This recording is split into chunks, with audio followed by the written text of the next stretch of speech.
Bienvenidos, nos acompaña en la entrevista en línea que transmitimos en tiempo real desde la sala de redacción de la Prensa Aráfica. Es viernes 24 de mayo de 2013. Un abrazo a nuestros compatriotas que como siempre están con nosotros a través de la prensaarafica.com, nos escuchan en GD Radio del Grupo Dutriz o nos ven a las 9 de la noche en Canal 95 en cable de Tigo. Esta semana el Centro de Investigación de la Opinión Pública CIOPS de la Universidad Tecnológica UTEC ha revelado el resultado de las preferencias electorales frente a 2014. En la entrevista en línea hablaremos de esos datos de la encuesta, del estado en que se encuentra el país, especialmente en materia educativa, y esto desde luego en perspectiva tenemos el 1 de junio cuando la administración del presidente Funes está cumpliendo 4 años de gestión. Bueno, nos da chance entonces, nos da oportunidad de poder conversar de varios temas en la entrevista en línea. Está con nosotros en nuestros estudios Nelson Zárate, él es el rector de la Universidad Tecnológica UTEC. Ingeniero, bienvenido, un gusto. William, muchas gracias, es un honor y es la primera vez que tengo la oportunidad de estar con usted, pero me siento muy agradado y con mucha disposición a presentar y a tocar diferentes temas de la actualidad política nacional. Bueno, sin duda alguna no será ni la primera ni la última, le invitaremos con más frecuencia, sin duda. Gracias, William, muchas siempre gracias. que usted tenga tiempo. Bueno, rector, para comenzar, evidentemente queremos hablar del resultado de encuesta, pero creo que es importante que iniciemos con este tema que tiene que ver con una especie de balance de gestión de la administración Funes. 4 años de gestión, está prácticamente a un año de su salida, ¿no?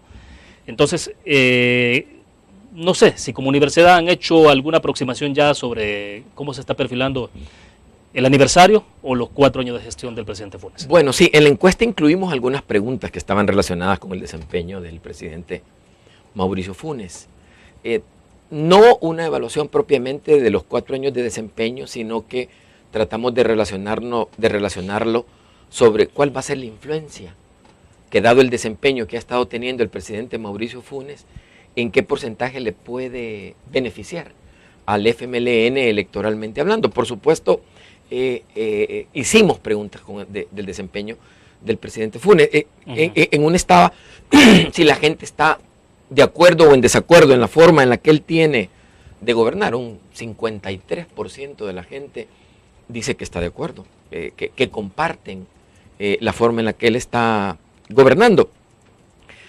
También en la encuesta se hizo una pregunta en que a quién dirige el presidente de la República todos sus esfuerzos como gabinete de gobierno. Y la gente le reconoce, más del 50% dice que está gobernando a favor del pueblo. Eso es importante. Hay una percepción que todos los programas sociales que ofertó, o la mayoría de programas sociales que ofertó el presidente Mauricio Funes, la gente siente que los está cumpliendo. Hay una percepción también de que le está poniendo atención a los principales problemas que tiene el país. Cuando nosotros en la encuesta le decíamos a la ciudadanía, ¿a qué le está poniendo mayor atención el presidente de la República? Bueno, apareció en primer lugar a la seguridad nacional. La gente dice que el presidente está muy enfocado en combatir la delincuencia y el problema de las pandillas y de la mara. Desplazó al que tradicionalmente había sido en años anteriores el primer lugar, que es la educación, pero la diferencia entre el primer lugar y el segundo lugar es pequeña, es de menos de 3 puntos. Y en tercer lugar dice que le está poniendo mucha atención a la salud. Entonces yo creo que esta respuesta que se ha obtenido son realmente problemas que afectan a la mayoría de la población. Hay que hacer también un análisis de lo que la gente contestó, a lo que el presidente no le está poniendo mucha atención. La gente habló un poco de la corrupción. Dice que el presidente, a pesar de que estableció una Secretaría de Transparencia, la cual tuvo algunos problemas en el inicio, pero que ya está funcionando muy bien. Lamentablemente el secretario encargado de esta unidad pasó a administrar la campaña del FMLN. El caso de Marco Rodríguez, ¿no? Exacto, ¿verdad? Pero dice la gente que a pesar de que se tiene esta Secretaría de Transparencia, el presidente Funes todavía tiene que trabajar más en lo que es la corrupción. Y la otra área que sale débil es la relación con la empresa privada. Creo yo que esto, cuando el presidente Mauricio Funes inició, la gente estuvo muy optimista porque conformó el Consejo Económico Social, el secretario técnico Alex Segovia se relacionaba mucho con la empresa privada, se dijo que se habían tendido puentes para que esto se trabajara, pero aproximadamente de un año, año y medio hacia acá, esa relación no va muy bien. Y en la encuesta parece que solo el 8% dice que le está poniendo atención a la parte productiva y de relación con la empresa privada, pero que esos datos realmente no opacan o no debilitan la imagen que tiene el presidente Mauricio Funes, porque todavía tiene una nota bastante aceptable, tiene 6.50 de nota. El año pasado tuvo 6.70 en la encuesta que nosotros hicimos. El margen de error y la diferencia, pues reflejaría que está manteniendo la popularidad o la aceptación. Yo escuché en una reunión, una exposición del expresidente Elías Antonio Saca, donde él mismo reconoció que el presidente Mauricio Funes está terminando con una popularidad superior a la que él, como cuando fue presidente de la República, la tuvo. Y siendo ya contendientes en las próximas elecciones, que el expresidente Elías Antonio Saca lo diga, es que realmente también políticamente le está valorando el desempeño al presidente Mauricio Funes. Ahora, no sé si es posible hacer un análisis a la luz de esos resultados, por ejemplo, de esa relación tirante que ha habido entre el presidente Funes y la empresa privada. Algunos sugieren en los análisis, por ejemplo, y no sé si se queda eso a mero análisis, pero y si no se traduce en datos, y es el hecho de que entre más tensiona con el sector privado, esa cualidad, entre comillas, digamos, de responderle al sector privado con fuerza, de señalarlos a los empresarios, le genera alguna forma o lo potencia en términos de imagen ante la población. ¿Podría considerarse a la luz de los resultados ese hecho? En esta encuesta no se midió directamente, pero hemos tenido otras encuestas de opinión pública en donde la gente, digamos, ese estilo confrontativo, no en el sentido de discusión o de bajar el canasto, como se dice normalmente, ¿verdad? Popularmente, sino el hecho de que el presidente confronta, cuestiona, conversa, a la gente le gusta. Y esto viene desde que él estableció en su campaña que no iba a depender del FMLN para su administración. Entonces, cuando nosotros hemos evaluado la popularidad o la aceptación o el nivel de reconocimiento que tiene la gente lo ve como una independencia de los poderes al presidente de la República. Por supuesto, pasamos 20 años con presidentes de otros gobiernos que decían que era lo mismo el partido de gobierno que la empresa privada y que entonces no había confrontación porque las leyes, los decretos y lo que se hacía era en favor de la empresa privada, que ahora, bueno, se han incrementado los impuestos, eso hay que decirlo, ¿verdad? Las tasas impositivas cambiaron, ¿verdad? O sea, se cambió esa política. El mismo ministro de Hacienda ha dicho que la elusión y la evasión de los impuestos se ha disminuido, que cuando el presidente Funes ingresó había un 12% de recolección, ahora dicen que andamos entre el 13.5 y el 14%, que eso pues ha hecho de que Hacienda tenga un desempeño más relevante. La empresa privada dice, mire, nosotros estamos pagando, los que no pagan son los sectores informales y digamos que de ahí de ahí ha venido una discusión. Bueno, ayer se aprobó por unanimidad el asocio político privado. ANEP lo reconoce, pero dice que tiene algunas reservas. Nosotros que estamos en el sector de educación, creo que a lo mejor esto va a ser un proceso en el que más adelante, dependiendo de los resultados que tengan estos proyectos, puede haber una apertura, porque creo que lo que hay es una desconfianza del partido de gobierno, pero creería que conforme esta ley vaya avanzando, se puede incluir agua, educación. O sea, que sea reformada salud, en el camino. Yo pienso de que se puede someter. Ya en este país hemos tenido tantas sorpresas, William, en los aspectos de legislación, que no sabemos, ¿verdad? Vamos a descansar en el 2014 quizás 15 días y luego arrancamos la campaña para el 2015 para alcaldes y diputados, pero creería yo de que sí, la relación entre la empresa privada, aunque el mismo presidente Mauricio Funes ha dicho que ANEP no representa a toda la empresa privada, personalmente creo que representa un segmento muy importante de la empresa privada, es quizás la empresa más organizada, es la empresa que yo creo aporta a través de sus impuestos una cantidad más representativa y creería yo que ese sí podría ser un elemento que si el presidente lo dijo en el último nada de que estaba tendiendo un puente, ¿verdad? Y creo que fue ANEP quien no le tomó la palabra al presidente de la República, pero si eso se pudiera lograr, creería yo que el presidente terminaría con una mayor popularidad que la que tiene en este momento. Bueno, vamos a ir a la primera pausa comercial. Cuando regresemos hay algo que en los análisis siempre surge y es que dicen que no calza, que cómo es el hecho, por ejemplo, que el presidente de la República pueda tener una buena imagen en este país cuando los indicadores en la economía están mal, el país está creciendo poco, hay inversión extranjera directa. Somos el país que menos captó inversión extranjera directa de acuerdo a CEPAL el año pasado. Bueno, y otra cantidad de indicadores. Entonces, ¿cómo es que el presidente de la República, en otros países no ocurre eso? Si la economía va mal, el presidente va mal. Pero bueno, ¿qué es lo que hace la diferencia? Vamos a la pausa comercial.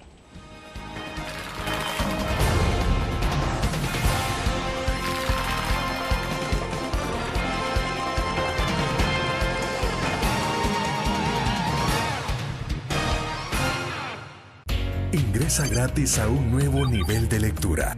Desde tu computadora, busca en nuestra página web el link del kiosco LPG. Regístrate y listo. Escoge tu lectura.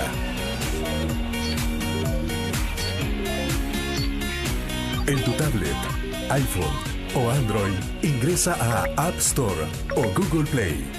Busca kiosco LPG. Descarga la aplicación y disfruta de todas nuestras publicaciones digitales. Grupo Dutriz. Multiplicamos la forma de informarte. ¿Qué es la Ley de Medicamentos? Es una nueva promesa cumplida del gobierno del FMLN que garantiza precios hasta un 60% más bajos en más de 4.000 medicamentos. FMLN, ayudándote a mejorar tu vida.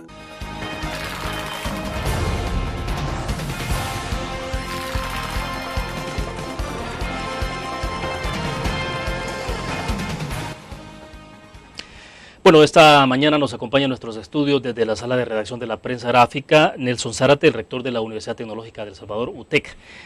Rector, le dejaba plantear la interrogante en el segmento pasado, un poco qué es lo que pasa, por qué a pesar de que algunos indicadores en el desenvolvimiento de la economía, este país no parece que va muy bien, pero el presidente parece bien posicionado. ¿Es un resultado efectivo en el manejo de los programas sociales? Algunos dicen, si pregunta al sector privado le dirán, son los temas, el populismo en el país. Pero bueno, ¿cómo se explicaría? Yo creo que son varias razones, William. Algunas son razones internas y otras son razones externas. Dentro de lo que son las razones externas, bueno, se ha vivido una crisis internacional que esa no se puede negar. Claro. Creo que el modelo económico que recibió el presidente Funes no era un modelo enfocado directamente en la productividad, eso hay que decirlo, ¿verdad?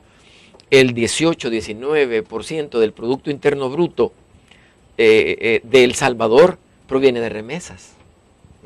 A pesar de que se ha dicho durante muchos años que debemos de buscar la forma de no depender de las remesas, el modelo neoliberal que se estableció en los gobiernos anteriores redujo mucho el sistema productivo de nuestro país. Y doy algunos ejemplos muy breves.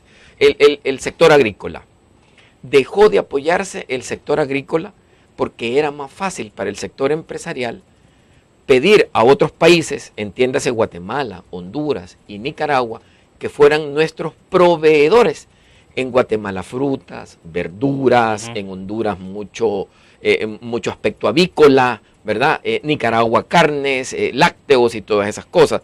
Pero ¿qué era lo que había atrás de este modelo? Bueno, algo empresarial. Una línea de crédito, se pedía el producto a los otros países, se traen los productos al país, se venden, y el modelo no era de invertir ni a mediano ni a largo plazo, como se tiene que hacer para trabajar la tierra, claro, sino que era un modelo estrictamente comercial. Entonces, ¿qué pasaba? No había que entenderse con el sector agrícola, no había que invertir en maquinaria, no había que abonar, no había que recolectar. Era un proceso muy sencillo. Lo hacían otros, se traía el producto, se distribuía en los diferentes mercados que hay en el país.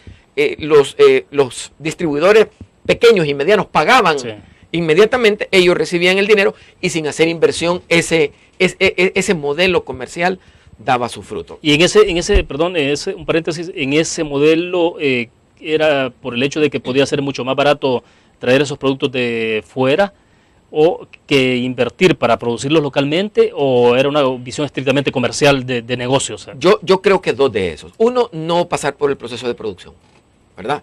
No trabajar la tierra, no invertir en maquinaria agrícola, no invertir en abonos, sino que simplemente traer el producto y venderlo. Claro, el costo era mayor, pero eso ya no le importaba al distribuidor. O sea, él compraba a un precio y él distribuía, ¿verdad? Tuvimos problemas de acaparamiento. Recuerde usted los problemas que tuvimos con los granos básicos, ¿verdad?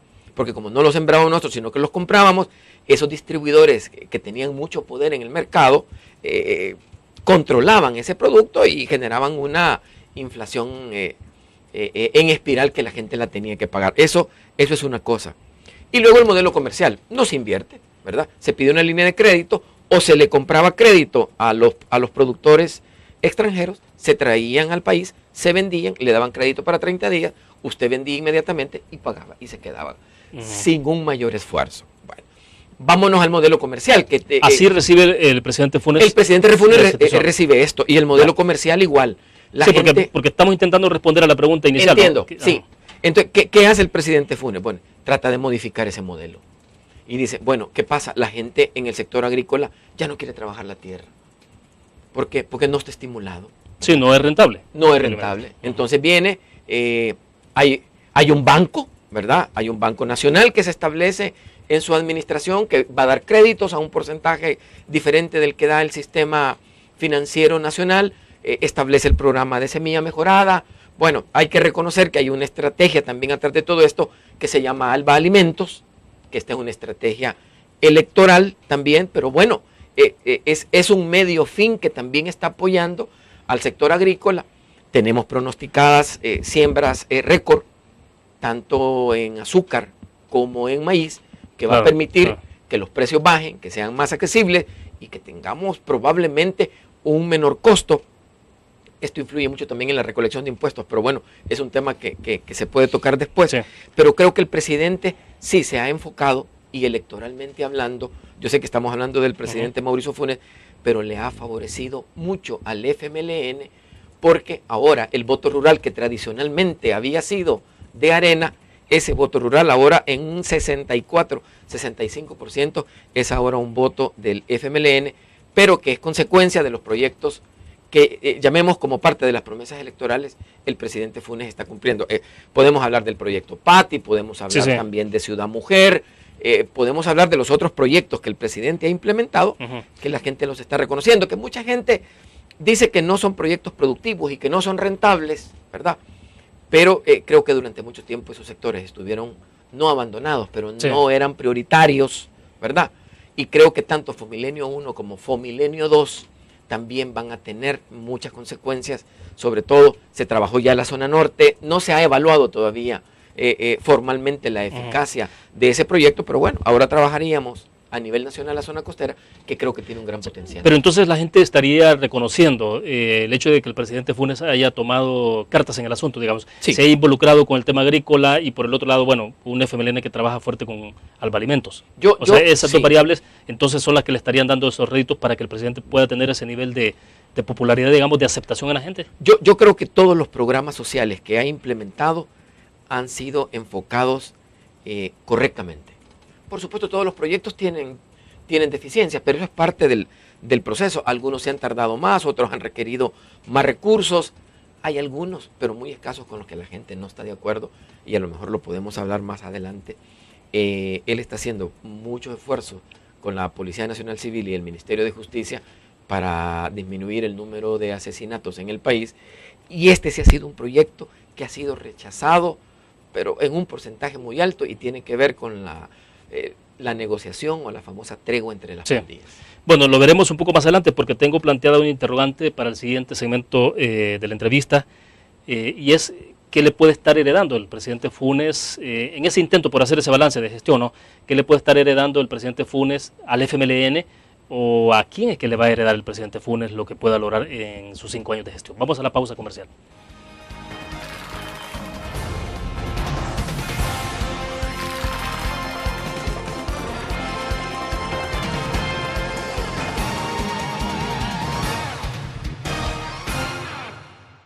¿Qué es la ley de medicamentos?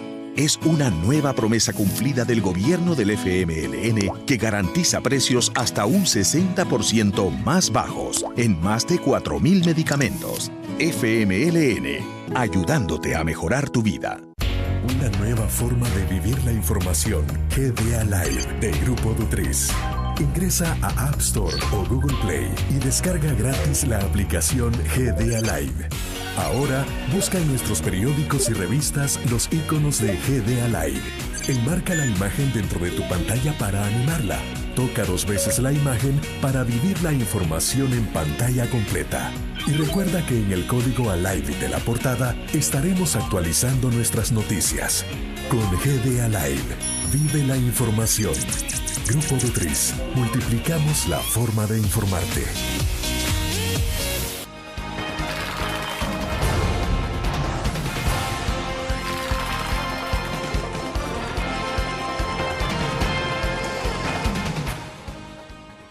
Bueno, rector, a ver si nos puede explicar esa parte.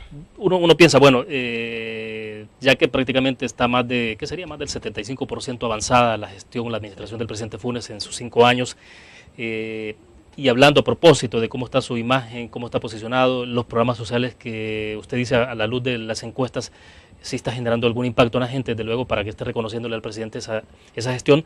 Pero entonces, ¿qué le podría estar heredando el presidente Funes? ¿Es al FMLN? ¿A quién se lo va a heredar? No sé si podemos llegar a deducir hasta ahí, porque digo... La gente sí tiene una percepción, William, y está en la encuesta. Nosotros en la encuesta hacíamos una pregunta que si consideraba la gente que el FMLN tenía algún nivel de influencia en las decisiones que tomaba el presidente Mauricio Funes.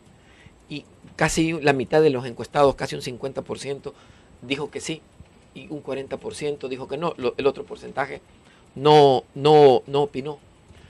Yo creo que el presidente Mauricio Funes ha actuado de una forma bastante independiente del FMLN, pero no se puede negar que su vehículo para acceder a la presidencia y a lo que ha podido hacer fue el FMLN, y que tuvo que existir un pacto mínimo, ¿verdad?, de relación entre el presidente y el FMLN. Probablemente no abierto ni a la luz pública, pero sí se tiene que haber discutido cuando el FMLN le pidió que asumiera la candidatura, que bueno, fueron 500,000 votos los que Mauricio Funes también aportó en esas elecciones, sí. Pero hay una relación y la gente así lo entiende.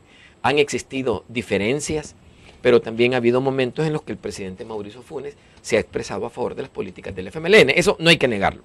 En cuanto a la herencia, si bien la gente dice que ha actuado para beneficiar a las mayorías y al pueblo, también la gente reconoce que hay problemas económicos. La gente sigue mencionando el desempleo, el costo de la vida, ¿verdad? Ayer se presentaba un informe que se habían reducido en 300,000 la cantidad de pobres. Sí, de acuerdo a la encuesta de hogares y propósitos múltiples. Al informe que hace el Ministerio de Economía. Yo conozco al ministro de Economía y sé que es un hombre muy transparente y sé que lo que ha dicho es cierto, ¿verdad? Porque cuando él estuvo en el Comité de Defensa del Consumidor, yo tuve la oportunidad de trabajar con él en muchas investigaciones. Es un hombre muy transparente, muy responsable, pero los índices de reducción son tan sensibles que una variación de 1 o 2 puntos uno puede decir que se ha disminuido en esa cantidad la pobreza, pero que sustancialmente como calidad de vida todavía no se perciba, ¿verdad? Además hay que hacer un reajuste de la canasta básica. Nosotros en la universidad también trabajamos haciendo investigaciones cuando hacemos los índices, ¿verdad? Ha cambiado la canasta de vida. O sea, ya para mucha gente tener celular, tener cable, tener acceso a internet, sí, hasta claro, tener vehículo, ¿verdad? Ya es parte de una canasta básica y de un deseo de vida. Por eso... Bueno, de hecho hace 6, 7 años atrás, Evelyn Yacir de Lobo, cuando era la presidenta de la Defensoría del Consumidor, ya ella planteaba en el análisis, y que todavía no se miraba tan serio eso, de que dentro de la canasta familiar, ¿no?, había que considerar, por ejemplo, el teléfono celular. Y a estas alturas más parece que eso ya es innegable, ¿no? O sea, sí. Yo creo que ese modelo para medirlo, si se ha ajustado, no se ha hecho público, ¿verdad? Porque decía el ministro de Economía ayer de que sí se había hecho un ajuste en bastantes productos relacionados con esto. La gente reconoce que hay problemas económicos en el país. Y yo veo en el área económica quizás la parte más delicada de lo que va a hacer el presidente Mauricio Funes. Primero, el Banco Mundial está presionando fuertemente para que exista un incremento en el IVA. Bueno, esta semana el Fondo Monetario Internacional lo señaló. Lo señaló. Yo estoy seguro que no se va a hacer antes de las elecciones. Y no sé si se va a hacer entre el 2014 y en el 2015, porque también es un periodo preelectoral. Es algo muy complicado, ¿verdad? Es algo muy complicado. Pero ya hay una presión muy fuerte para que suba 3 puntos. Ahora, ¿cuál es el problema si se Perdón, es subirlo entonces del 13% de IVA al 16%. Al 16%. O sea, ni siquiera es al 15%. No, es al 16%. La propuesta es al 16%. Pero ¿cuál es el problema? Que si se incrementa el IVA, la gente deja de comprar menos. O sea, la gente deja de comprar. Entonces la actividad económica vuelve a disminuir. Y si bien se va a recolectar más en impuesto, en el total absoluto es probable que se recolecte menos, porque hay una contracción, ¿verdad? Cuando hay inflación hay una contracción automática. Pero ese es un problema que está a la vuelta de la esquina. Ese es uno. Y el segundo es el problema de las pensiones. Esa es una bomba de tiempo. Lo dijo ayer el ministro de Hacienda. El ministro de Hacienda ya está haciendo lobby para que la edad de jubilación se mueva de 60 a 65 años, ¿verdad? Porque si se deja en 70, esa cantidad de dinero que se ha depositado no va a alcanzar, sobre todo que la calidad de vida y la expectativa de vida creció en este país. Ahora tenemos una expectativa de 72 años. Llegó un momento en que el país tuvo una expectativa de vida de 60, 62 años, cuando eran 55. Son dos problemas económicos. Bueno, pero esta parte es muy sensible, rector. Sí. Digo, porque incrementar los años de jubilación, claro, la gente dirá entonces, bueno, al final, ¿para qué me voy a pensionar si nomás pensionarme quizás me muera? Digo, o sea, es bastante sensible, pero no hay opción, o sea, hay que hacerlo. Hay un plan, William, que yo he escuchado, que es el plan que se está elaborando, que las personas que en este momento, o en el momento en que se apruebe esa ley, tengan 55 años, los van a dejar jubilarse de 60.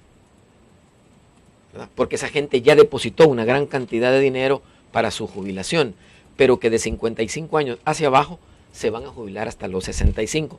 Pero en fin, esto que yo he escuchado se puede modificar, ¿verdad? O sea, en la negociación que se tenga, se puede establecer otro año, otro monto.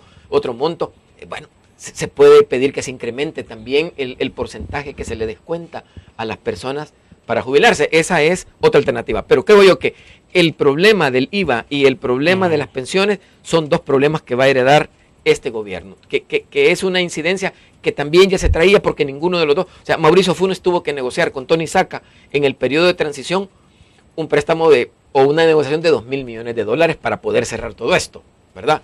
Creería que si gana el FMLN, esta transición no va a ser tan traumática. Si gana cualquiera de los otros dos partidos que son de derecha, se va a exponer más a la luz pública la forma en la que entregue el presidente de la República, porque evidentemente se va a querer desacreditar la gestión, si no es que es parte ya del tema de la campaña, porque yo ya he escuchado a los candidatos, ya hay un anuncio comercial en el que se está criticando la negociación y la tregua con las pandillas, y es muy probable que el problema económico va a ser también motivo de campaña y de una guerra muy fuerte en los últimos 2 o 3 meses antes de las elecciones. Bueno, pero interesante porque estamos hablando ya, y ya que entramos al otro tema estrictamente social, estamos hablando la parte económica, que es la que recién terminamos de conversar, y la parte de seguridad pública.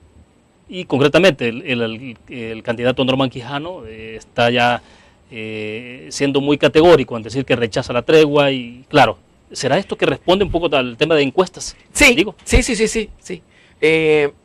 Nosotros sabemos, bueno, los partidos políticos toman de las encuestas las partes que les convienen, porque en esta semana que hicimos la presentación, había un discurso de Arena donde retomaba la parte que le convenía de la encuesta.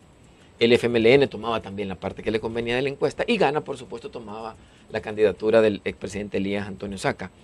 Pero la encuesta se presentó a inicios de la semana, y a mediados, 2 días después comenzaron esos anuncios, ¿verdad? Porque la reacción que ha tenido la gente acerca de lo que fue la negociación y el acuerdo entre las pandillas es rechazado. No hay confianza en lo que está sucediendo con las pandillas en este momento, William. Entonces, la gente no cree lo que está pasando. ¿Por qué? Porque si bien los asesinatos han disminuido, realmente el contacto directo de las pandillas con la gente en las comunidades, en las colonias, en los barrios, ese día a día no ha cambiado. O sea, las pandillas tienen necesidad de subsistir y eso lo hacen recolectando los fondos, que lo hacen de la misma forma desde antes de la tregua. Y es interesante, ¿no? Porque la mayoría de homicidios que se cometían era en esa guerra directa que había entre las mismas pandillas. Sí, un buen porcentaje de muertos los ponían los mismos pandilleros. Entonces, ¿será que de alguna forma la sociedad de eso lo miraba un poco indiferente? Es decir, bueno, mientras no esté afectando directamente a nosotros como sociedad civil, que se maten entre ellos, pues. Este problema es tan grave que la gente, cuando nosotros nos encuestamos, decía eso, que ellos se sentían, no cómodos, por supuesto, pero que no les molestaba que se mataran entre ellos, ¿verdad? Alguna gente reconoce de que después de matarse entre ellos, lo que estaban haciendo era molestando más a los jóvenes para recolectar o para reclutar los elementos que estaban perdiendo, ¿verdad? Bueno, ya se habla que las pandillas superaron aquellos 35,000 elementos que se hablaban hace 4 o 5 años, y hay gente que habla de 60, 70,000 elementos en las pandillas, pero en todo caso, ese accionar entre ellos, ¿verdad? La gente decía, bueno, se están matando entre ellos, el problema es que a nosotros nos siguen tratando igual. Pero ¿qué fue lo que pasó al final? La gente está indignada que el nivel de negociación, aunque lo ha negado el gobierno, le ha dado unas prerrogativas a las pandillas, que dice la gente, si ahora son los pandilleros los que están pidiendo estas prerrogativas, dentro de 2 meses van a ser los violadores, van a ser, o sea, pareciera que los convictos tienen más derechos que la gente que está afuera de las cárceles. Y eso ha causado un gran repudio. Lo otro, los fondos, ¿verdad? Los fondos que el presidente ha solicitado, que superan los $30 millones, para fortalecer o buscar la manera en que esta negociación que se ha hecho se pueda mantener. La gente cree que hay otra serie de problemas prioritarios en los que se puede invertir esos recursos, como por ejemplo, si bien reconocen salud, ahora este día se publican fotografías en los medios donde las unidades de salud y los hospitales también están saturados. Entonces, claro, esa parte creo que el presidente Mauricio Funes no la está administrando bien de acuerdo a la percepción de la ciudadanía y lo que dijo la encuesta. Bueno, perfecto. Vamos a una pausa comercial más. Regresamos para continuar en este análisis de encuesta en perspectiva de el 4º aniversario de gestión del presidente Funes y desde luego también lo que pueda ocurrir en 2014. Vamos a la pausa.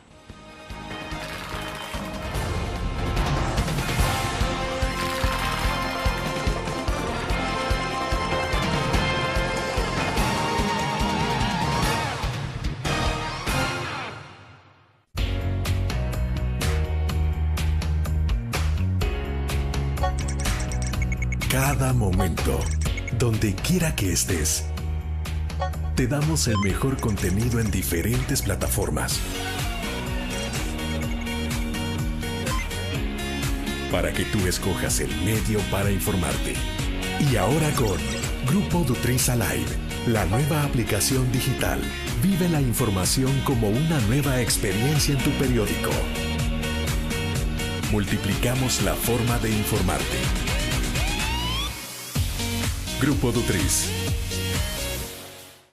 La interacción con la tecnología llega con múltiples formatos. Nueva revista Tech Live, la información tecnológica más actual y los gadgets que modifican tu estilo de vida. Tech Live es una revista multiplataformas que te ofrece los últimos avances de la tecnología, las herramientas de mayor utilidad e interesantes artículos de la era digital. Escoge el medio que te mantendrá actualizado o visita nuestra web. Espera el futuro con Tech Live, una publicación de Grupo Dutriz.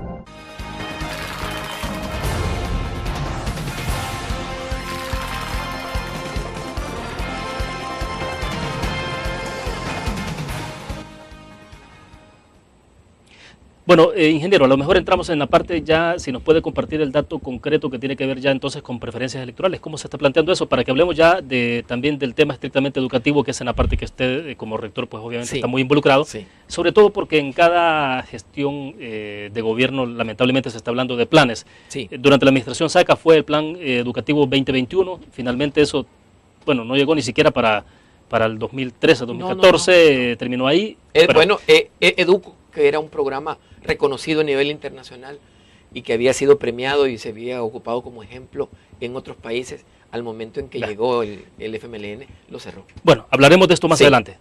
Compártanos un poco entonces cómo se plantea la elección presidencial de 2014, es decir, por los datos iniciales que uno ha conocido cuando hicieron el lanzamiento de la encuesta, uno pensaría que acá lo que hay es prácticamente un empate técnico, no sé si llega a la categoría de empate técnico de 3 candidatos, de los 3 principales candidatos en este país. Bueno, realmente desde la firma de los acuerdos de paz, el país nunca había tenido 3 opciones en una elección presidencial. Siempre habíamos tenido 2. Habían participado otros partidos políticos, desaparecieron algunos partidos políticos que resucitaron por acuerdos de la Asamblea Legislativa, pero realmente había un posicionamiento muy marcado en Arena y en el FMLN, y eso ha sido durante 20 años, ¿verdad? Bueno, 25 años para ser exactos. Surge ahora la posibilidad de la partición que tuvo Arena de diputados que se conformaron como el Grupo Gana, que siempre se dijo que eran de la línea del expresidente Elías Antonio Saca. Arena expulsa al presidente Elías Antonio Saca y se comienza a rumorar de que él quería nuevamente lanzarse como candidato. Hace aproximadamente 8 meses la Universidad Tecnológica hace una encuesta, pregunta sobre el potencial del expresidente Elías Antonio Saca, y fue sorpresa para algunos de que a pesar de todo lo que se había dicho en mal del expresidente Elías Antonio Saca, la gente le daba un potencial de que participara como candidato. Se comienza a rumorar, triunfa el doctor Norman Quijano de una forma bastante marcada, como muy pocas veces había pasado en el departamento de San Salvador. Eso le da muchos impulsos a él para lanzarse como candidato. No hay otra figura, y entonces la elección se comienza a vislumbrar, no tanto institucionalmente, sino como con figuras, ¿verdad? Viene el FMLN y toma la decisión de cambia el modelo que había tomado con Mauricio Funes de un outsider o un externo que tenía un potencial de votos, y regresa a buscar líderes tradicionales como lo había hecho en 2 elecciones anteriores, cuando había ido como candidato Facundo Guardado y Chafik Handal. Nosotros en la encuesta hicimos una pregunta: si el profesor Sánchez Serén reflejaba la ideología de Chafik Handal o tenía la ideología de Chafik Handal. ¿Por qué esa pregunta? Porque los 2 candidatos que han sido líderes tradicionales del FMLN, los 2 han perdido las elecciones por más de 20 puntos. O sea, la gente no digiere todavía que estas figuras tradicionales, que eran como el cuento de que ahí viene el lobo, se iban a pelear con figuras empresariales, o con otro tipo de gobiernos, romper relaciones. Bueno, no lo discutimos en los bloques anteriores, pero otro punto fuerte de Mauricio Funes es que no se alineó a la línea de Chávez como todo el mundo decía que lo iba a hacer. Entonces dijo a la gente: no, hombre, Mauricio Funes está manteniendo su palabra y eso a nosotros nos gusta. Estableció relaciones con Cuba, igual, ¿verdad? No es el cuento del lobo, que estamos llenos de cubanos nosotros y que nos están invadiendo y que tenemos un modelo.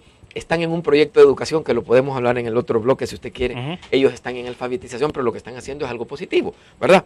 Entonces, tratamos de relacionarlo porque la figura de Salvador Sánchez Serén mantiene un margen negativo en la población.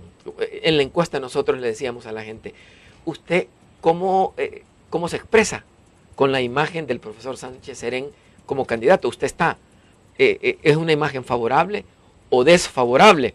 Y él tiene 15 puntos negativos. 35% dice que tiene una imagen favorable, 50% dice que tiene una imagen desfavorable. Entonces, esto es también una posible causa de análisis cuando uno diga por qué el FMLN no crece. La imagen del candidato que lleva no es tan potable. Y cuando uno le pregunta a la gente en la misma encuesta cuáles son las características principales que tiene Salvador Sánchez Serén para ser candidato a la presidencia, el 35% le dice ninguna. O sea, dicen los expertos en el manejo de esta parte de la mercadotecnia, la parte que tiene que ver con encuestas, que lo más difícil para posicionar un candidato es, lo que le genera más, lo puede hundir más, es la parte de las opiniones negativas sobre la figura de ese candidato, y que es lo más difícil de revertir. Sí. Lo que sucede, William, es que la imagen que se tiene del profesor Sánchez Serén no es una imagen ahora que él es candidato. Porque eso uno diría, bueno, va a ser candidato, hasta ahora llega, la gente no lo conoce. Sí, y lo ha comenzado a atacar quizás, entonces. Él tiene 20 años, ¿verdad? De tener una imagen pública. Él ha sido legislador en la Asamblea Legislativa, ha sido un líder tradicional en el FMLN. Él fue a los Estados Unidos, se reunió con senadores, pero digámoslo sinceramente, él quemó banderas de los Estados Unidos también, en actos públicos en el 1 de mayo, ¿verdad? O sea, hay un potencial que él ya tiene de imagen que a la gente no le es potable y la gente, no el voto duro, ¿verdad? Porque cuando nosotros preguntamos, y usted tiene razón, William, la diferencia entre Arena y FMLN son 2,5 puntos. Arena tiene 29.1, el FMLN tiene 26.6, la diferencia son 2.5 y yo tengo que reconocerlo. Ese es el margen de error de nuestra encuesta. Por lo tanto, usted tiene razón, ellos están empatados. Arena y el FMLN están empatados. Aquí hay un análisis que yo creo que es bueno decírselo a los amigos que nos están viendo. Y es que en tercer lugar está Gana, con un 14.5%. Pero nosotros hicimos una prueba porque cuando nosotros pedimos el voto, no le leemos el nombre de los partidos, porque eso es inducción. Porque si le decimos primero Arena, como primero FMLN. Es como una respuesta espontánea. Sí, nosotros a nivel de memoria le decimos, mire, ¿usted por quién va a votar en las elecciones? Entonces, hay un top of mind, le llaman los mercadólogos a esto, ¿verdad? El nivel de recordación que se tiene. Pero cuando ya la gente había votado, le dijimos, mire, aquí traemos una papeleta. Y en esta papeleta viene la bandera del partido, que usted nos acaba de mencionar, y abajo viene la fotografía del candidato. ¿Por qué lo hicimos? Lo hicimos como una prueba. Lo hicimos porque hay una propuesta en la Corte Suprema de Justicia de que en estas elecciones también se incluya la foto del candidato, ¿verdad?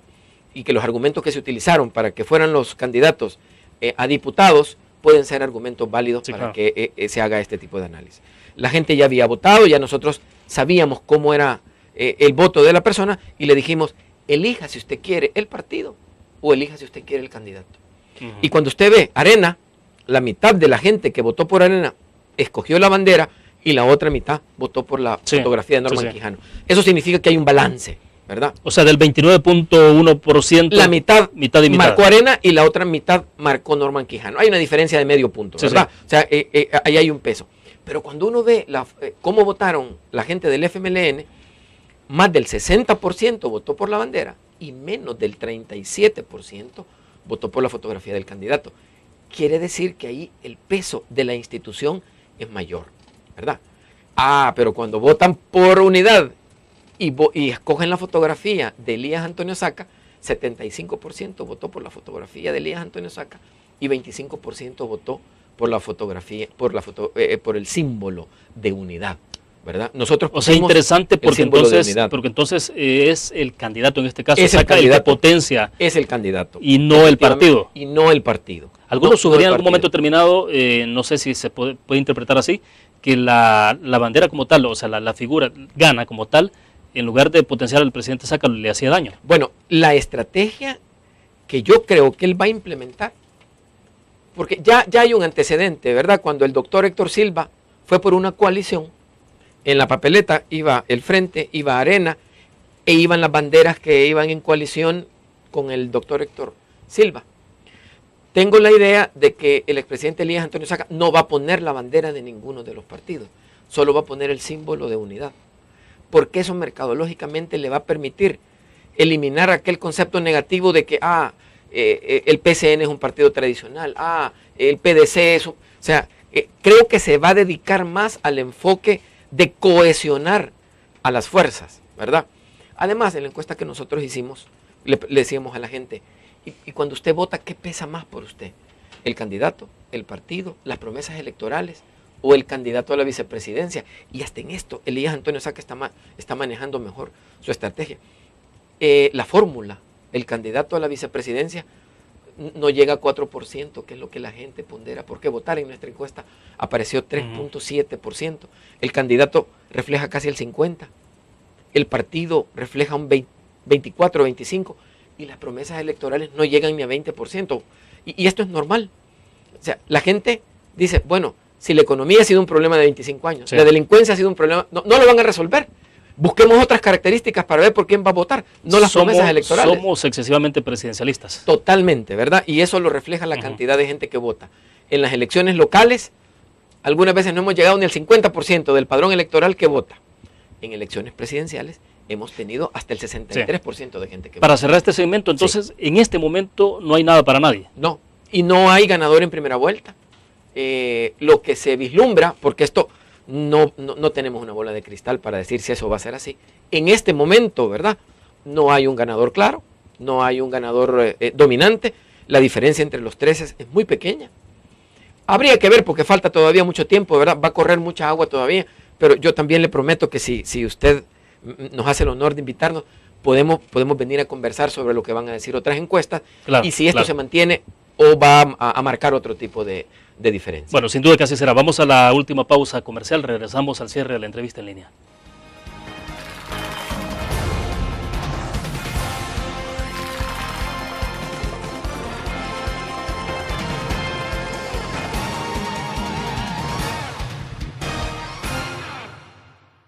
Un graficionado no olvida la historia, y aunque perdió una y otra vez, no perdió el orgullo.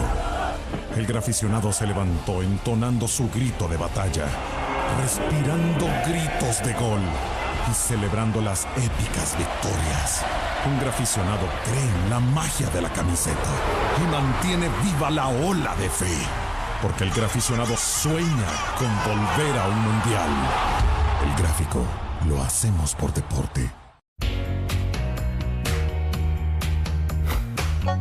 Cada momento, donde quiera que estés, te damos el mejor contenido en diferentes plataformas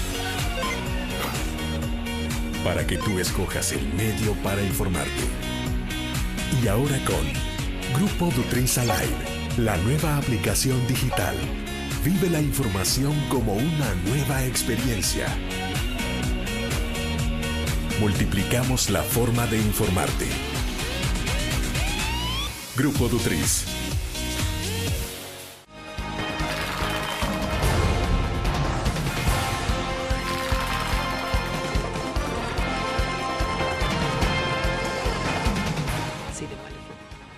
Bueno, estamos al cierre de la entrevista en línea. Rector, bueno, los últimos minutos en la parte de educación que no le hemos conversado y que obviamente creo que no está en la encuesta esa parte de educación, pero creo que es pertinente a la medida que usted es el rector de la Universidad Tecnológica. ¿Qué pasa con la educación en el país? Es decir, los megatecnológicos que se construyeron, que se crearon, la Unión, se construyó un megatecnológico en la Unión, pero está produciendo técnicos, ¿no?, en ese megatecnológico, pero el puerto de la Unión ni siquiera está operando. Y debo entender que muchas de las carreras que ahí se crearon fueron con cierta vocación, justamente partiendo de que habría una demanda de profesionales. Y sin embargo el puerto no está funcionando. Pero en general, ¿qué pasa con la educación? Bueno, esa inversión en Megatex fue realmente grande. Chalatenango, Hilo Vasco, la Unión, con unas grandes expectativas. Lo que sucede es que cuando se hizo el cambio de gobierno, hubo un cambio de mentalidad. Es cierto, el Ministerio de Gobernación, el Ministerio de Educación, lo que hizo fue negociar más con los sindicatos de los docentes de media, porque son fuerzas muy fuertes, ¿verdad? Políticamente hablando son aliados estratégicos, ¿verdad? Son aliados estratégicos. Pero pareciera que hubo un corte muy fuerte en los proyectos. Lo hablamos muy ligeramente en el Plan 2021. Los encargados de la cartera dijeron, no, ya no vamos a continuar más con esto. El programa Educo también se suspendió de tajo.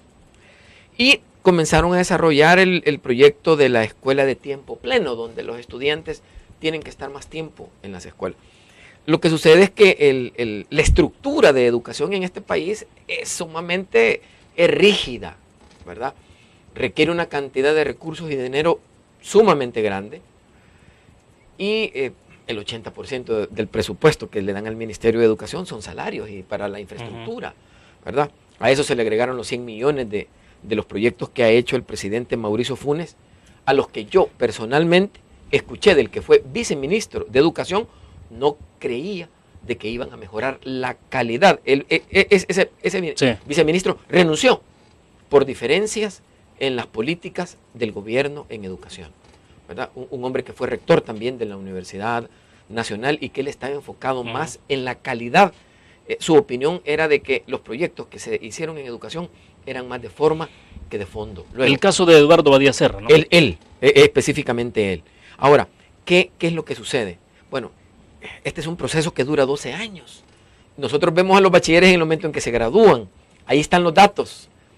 La PAES no mejora. La PAES anda en un promedio siempre bordeando el 5, no supera. Cuando la Universidad Nacional hace el examen para que van a ingresar a la Universidad Nacional, que se someten cerca de 18,000 bachilleres, ellos dicen que la verdadera PAES anda por 3, porque es el promedio que obtienen cuando se examinan en la Universidad Nacional. Creo de que este tiene que ser un proyecto de nación. Yo siempre lo digo y pongo de ejemplo a Panamá. Panamá está creciendo casi todos los años a razón de un 9%. La gente dice, ¿y Panamá qué está haciendo para crecer así? Panamá se dio cuenta de que si el gobierno no llama al sector productivo y hacen un plan de nación e invitan a un tercero, y ese tercero en Panamá son las universidades. Entonces, las universidades, el sector productivo y el gobierno se sentaron y dijeron, vamos a hacer un plan para 20 años. Entonces, ¿por qué? Porque el sector productivo aporta las características que necesita y las competencias que debe de tener el recurso que va a trabajar. El gobierno fomenta las líneas de inversión para apoyar, pero quien forma esos perfiles somos las universidades. Entonces, allí han encontrado esa mezcla. Se está trabajando un proyecto de educación a 20 años que tenga las características, que es el sector productivo con las líneas de gobierno. Yo recomiendo, ¿verdad? Y propongo que este gobierno o el que venga intente copiar ese modelo porque da buenos resultados. Eventualmente no tenemos ese nivel de unidad en el país, es decir, donde podamos ver sentados a estos tres sectores como lo ocurre en Panamá. Bueno, vea usted, dejaron a educación afuera del asocio público-privado, en el que en este país ya existe. El 60% de la población de estudiantes universitarios están en las universidades privadas. El 40% está en la Universidad Nacional. Y cuando usted divide lo que se le da a la Universidad Nacional, y esto no es en contra de la Universidad Nacional, por supuesto que no, porque le deberían de dar más presupuesto a la Universidad Nacional. Cuando usted divide lo que le dan a la Universidad Nacional entre el número de estudiantes que tiene, resulta que el costo por estudiante es más caro en la Universidad Nacional que en una universidad privada, ¿verdad? Entonces, este asocio público-privado, de hecho, ya se da. O sea, el FMLN mantiene algunos pensamientos que nosotros creemos que ya no son de este tiempo, que tiene que haber un poco más de apertura, y creería que en la educación tenemos deuda, ¿verdad? Igual, la educación básica, es cierto, en educación básica hay más en la pública que en la privada, pero el componente es muy importante, y creo que es un tema al que ya no hay tiempo. Yo creo que este gobierno ya no le va a dar a eso. El ministro de Educación, ad honorem, que eso refleja el interés que un gobierno tiene al no poner un ministro de Educación a tiempo pleno, sino que pone a alguien que tiene otra cartera, que le quita mucho tiempo, y que es el encargado de la estrategia de este país, ¿verdad? Está no a tiempo pleno ni a tiempo integral, sino que a un tiempo residual viendo la educación en El Salvador. Bueno, es interesante. Creo que el tema educativo, sin duda alguna, que requiere de no solo uno, sino para varios programas, y lo vamos a dedicar más adelante. Le agradecemos que haya compartido con nosotros. Muy amable. William, y un saludo a todos los que nos están siguiendo en la red. Bueno, perfecto. Terminamos entonces la entrevista en línea. Esperamos que ustedes disfruten el fin de semana y nos vamos a ver el próximo lunes.